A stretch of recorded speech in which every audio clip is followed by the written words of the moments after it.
एक खूबसूरत सुबह को हम निकल चले हैं ओमकारेश्वर की ओर, जहाँ पर हमारे पूजनीय चाचा जी श्री भोगीलाल बिलैया जी सपाद लक्ष्य पार्थिव शिवलिंग पूजन का कार्यक्रम करवा रहे हैं।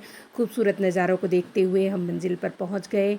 यहाँ पर पहुँचकर हमने अपने वरिष्ठ जनों का स्नेह आशीष प्राप्त किया, साथ ही अपने मित्रों इष्टों से प्रेम पूर्वक मुलाकात की।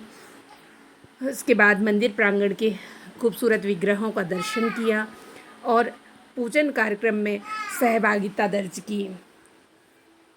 आनंद की वर्षा में मन झूम उठा। उसके बाद हमने भोजन प्रसादी का आनंद लिया। भोजन और रुकने की व्यवस्थाएं बहुत ही शानदार थीं। उसके बाद हमने मंदिर प्रांगण में पुनः दर्शन किए। पीछे नर्मदा जी बह रही थीं और सारे विग्रह, सारा नज़ारा बहुत ही खूबसूरत और मनमोहक था। तो ऐसे में फ़ोटो शूट तो बनता ही बनता है। हमने फ़ोटो शूट करवाया और इस अनूठे अनुभव को कैद कर लिया।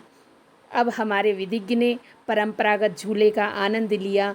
उसके दादाजी, मामा जी और पिताजी ने उसे खूब झूला झुलाया और नन्हा विधिज्ञ उस एक अनुभव को बहुत एंजॉय कर रहा था और बहुत ही मुस्कुरा रहा था।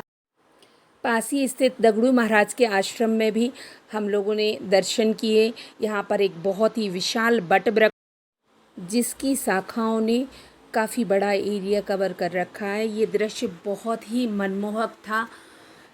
सारे नज़ारे को हमने अपनी नज़रों के साथ साथ कैमरे में भी कैद कर लिया। शाम हो चुकी थी। लाइटिंग के साथ मंदिर के सारे नज़ारों का आनंद लिया और तब तक प्रवचन शुरू हो चुके थे, तो हमने अमृतमयी वाणी में श्री सुदामा शास्त्री जी महाराज के वचनों को सुना और रसपान किया।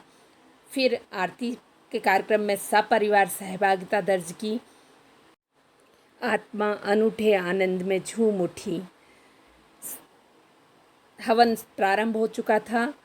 हमने उसका भी पुण्य लाभ लिया और फिर हम चल दिए वापस इंदौर की ओर।